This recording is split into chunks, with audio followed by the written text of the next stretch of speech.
నమస్తే, welcome to YoYo TV. Khammam Lok Sabha seat ఎవరు ఊహించని రీతిలో రామ సహాయం రఘురామ్ రెడ్డికి దక్కింది. ఉమ్మడి ఖమ్మం జిల్లా నేతలు, డిప్యూటీ సీఎం భట్టి విక్రమార్క, మంత్రి తుమ్మల నాగేశ్వరరావు తమ సన్నిహితుల కోసం ఈ సీటును పొందాలని భావించినా అది జరగలేదు. అందరినీ కాదని రఘురామిరెడ్డి పేరును కాంగ్రెస్ పార్టీ హైకమాండ్ ఫైనల్ చేసింది.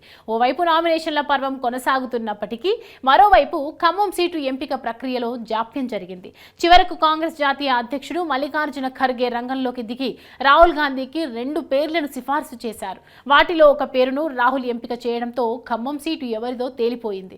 అది రామసహాయం రఘురామిరెడ్డికే అని డిసైడ్ అయ్యింది. రామసహాయం రఘురామిరెడ్డి ఎవరు అనే దాని గురించి చాలా మంది గూగుల్లో వెతుకుతున్నారు. ఆయన పేరు చాలా మందికి తెలియనప్పటికీ వారి ఫ్యామిలీకి బలమైన రాజకీయ నేపథ్యం ఉంది. ఉమ్మడి వరంగల్ జిల్లాలోని మహబూబాబాద్ లోక్సభ స్థానం నుంచి రఘురామిరెడ్డి తండ్రి సురేందర్ రెడ్డి 4 సార్లు ఎంపీగా గెలిచారు. దీంతో ఆయనకు బలమైన రాజకీయ పలుకుబడి ఉంది. ఆర్థికంగా కూడా ఆయన చాలా స్ట్రాంగ్. అందుకే రఘురామ్ రెడ్డి వైపు కాంగ్రెస్ పార్టీ మొగ్గు చూపింది. అంతేకాదు, మంత్రి పొంగులేటి శ్రీనివాసరెడ్డి వియ్యంకుడే ఈ రఘురామిరెడ్డి. ప్రముఖ తెలుగు హీరో విక్టరీ వెంకటేష్ కూడా ఈయనకు వియ్యంకుడే.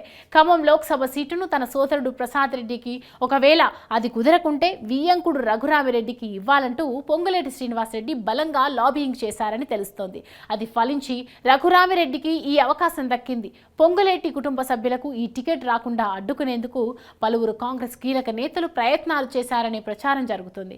ఖమ్మం లోక్సభ సీటును తన భార్య నందిని కోసం సాధించాలని డిప్యూటీ సీఎం భట్టి విక్రమార్క, తన కొడుకు యుగంధర్ కోసం సాధించాలని జిల్లా మంత్రి తుమ్మల నాగేశ్వరరావు చాలా ప్రయత్నాలు చేశారు.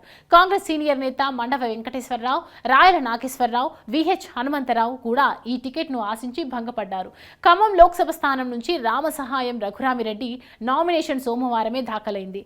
అయితే ఆయన తరపున 2 సెట్ల నామినేషన్ పత్రాలను ఆయన అనుచరులు మద్దినేని స్వర్ణకుమారి, నిరంజన్ రెడ్డి, బొర్రా రాజశేఖర్, నూకల నరేష్ రెడ్డి, డాక్టర్ కోట రాంబాబు, రామ్మూర్తి నాయక్, ఎండి ముస్తాఫా, మలీదు జగన్, జొన్నలగడ్డ రవి, రమేష్లు దాఖలు చేశారు.